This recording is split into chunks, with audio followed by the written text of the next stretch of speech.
Alors, bonjour. Alors, attends une minute. C'est quoi ça? Ça, je veux dire? Objectif 1000 abonnés. Enfin, oh mec. Écoute, super, l'ambition incroyable, motivation, ouais, rien à dire. Par contre, le melon quoi. Enfin, je veux dire, t'as une vidéo déjà, paf, direct les 1000. Enfin, écoute, je t'explique clairement comment ça se passe. Moi, si je sais pas qui t'es, je suis pas en fait. Enfin, c'est-à-dire que, comment dire, t'es qui en fait?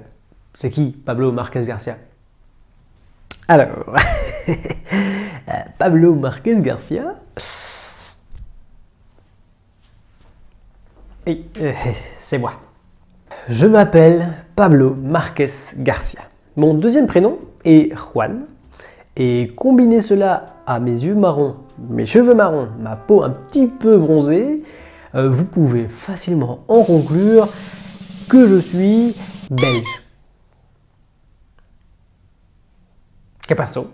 Alors, en réalité, c'est pas complètement faux. Hein. Je suis espagnol aussi, mais si on commence à rentrer dans les détails, la vidéo risque d'être vraiment très longue. J'ai, comme qui dirait, une âme d'artiste. Une âme d'artiste que j'ai longtemps tenté de refouler. Alors encore aujourd'hui, je le fais parfois. Hein. Souvent. Trop souvent. Mais, comme dit le dicton, chasse naturelle, il revient au galop. Ah, je suis naturel, je reviens au galop.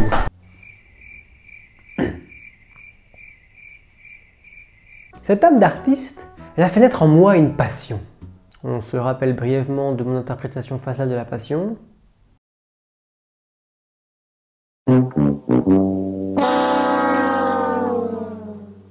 Toujours est-il que cette passion s'est manifestée en moi de multiples manières. D'abord par un fort intérêt pour le théâtre, les arts oratoires et autres arts dramatiques. Ensuite, pour une plus courte période, mais pas des moindres, par un intérêt pour le jeu Minecraft et particulièrement le mode créatif. Ensuite, par le monde de YouTube et son armée de créateurs et d'artistes en tout genre. Et enfin, par le monde de l'entrepreneuriat. Ça, c'est ce qu'on appelle un bon gros condensé de mon chemin de pensée, sans détails, sans nuances, et à mon avis, très certainement faussé. Hein. Un petit peu comme les chaînes d'infos en continu, quoi. Alors, ce qu'il faut savoir aussi, c'est que je m'intéresse à tout. Mais je suis très vite lassé lorsqu'il s'agit de s'intéresser trop en profondeur. Alors je sais que pour pouvoir étudier un sujet, il faut l'étudier de fond en comble. Oui, bon, d'accord. Mais en même temps, sur ce point-là, je suis pas trop sûr de moi en fait. Je sais pas si j'ai envie de maîtriser tous mes centres d'intérêt. En profondeur, je veux dire. Je sais pas. Ce que je sais, c'est que ça prend un max de temps. Et moi, j'aimerais bien connaître un max de choses. Alors oui, je sais que c'est pas toujours mieux d'avoir une connaissance moyenne sur un maximum de choses, sur un tas de choses, sur un tas de domaines. Plutôt que de connaître vraiment en profondeur un seul et même domaine. Mais je ne veux pas m'attarder trop longtemps sur la maîtrise d'un seul domaine. Tout ce temps-là, je l'aurais perdu pour en apprendre d'autres. T'es relou, hein? Ah ouais, non, si, t'es relou. Bah, en fait, oui, j'aime apprendre, mais à ma manière. C'est peut-être pour ça que je me considère autodidacte.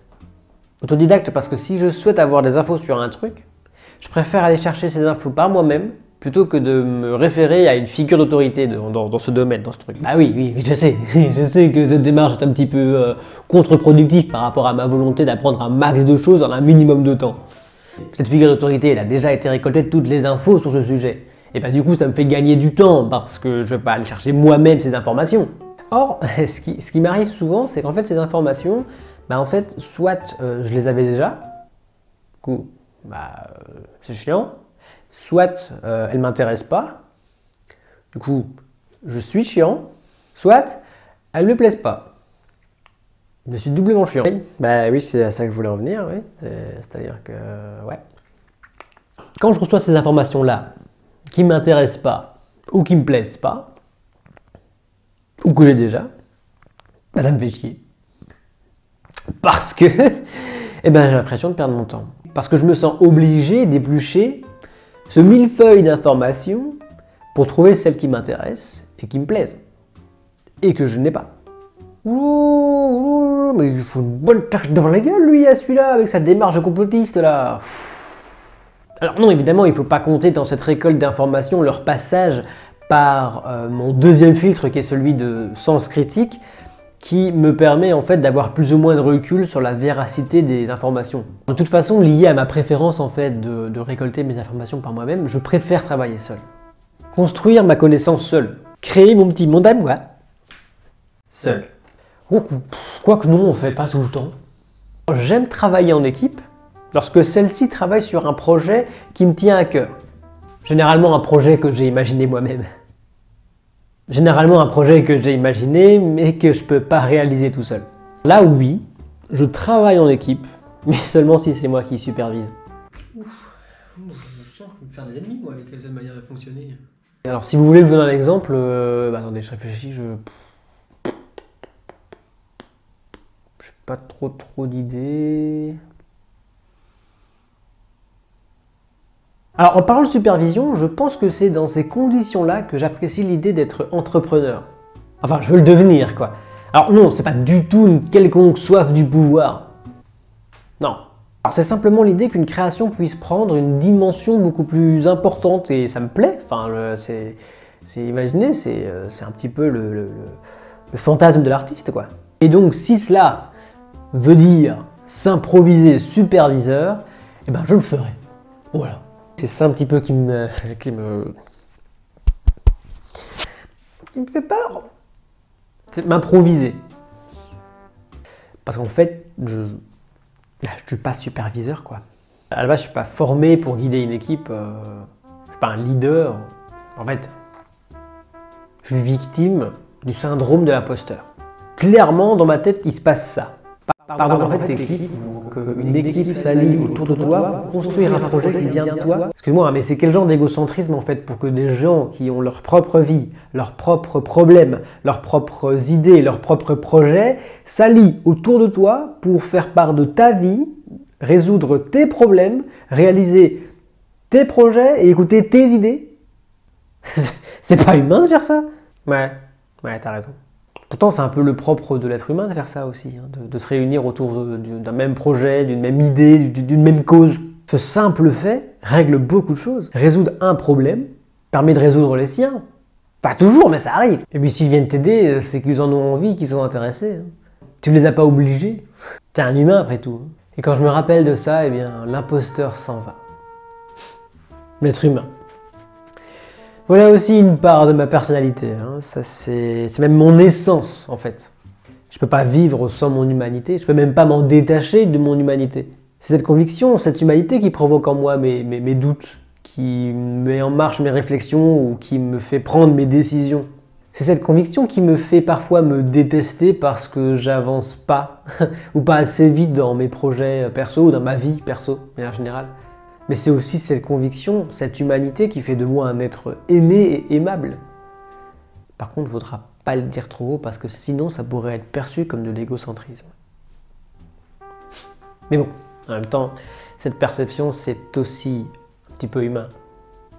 Mon humanité c'est aussi ce qui me donne envie de rencontrer d'autres gens, de vivre d'autres vies, de connaître d'autres cultures. Je suis une sorte d'explorateur culturel, un aventurier des gens. Un voyageur physique et social. Cette dernière phrase me permet de transiter, de faire une transition vers mon autre centre d'intérêt, un autre centre d'intérêt qui est à moi, hein, c'est le voyage. Et oui, j'aime le voyage. Hein. En fait, ce que j'aime dans le voyage, c'est la découverte du nouveau. C'est voir en vrai, c'est alors casser les mythes, voir par moi-même. Qu'est-ce que j'ai été content quand j'ai découvert qu'en France aussi il se fait de bonne bière. Qu'est-ce que j'ai été content de découvrir que les montagnes en Suisse étaient aussi belles que ce qu'elles avaient été décrites.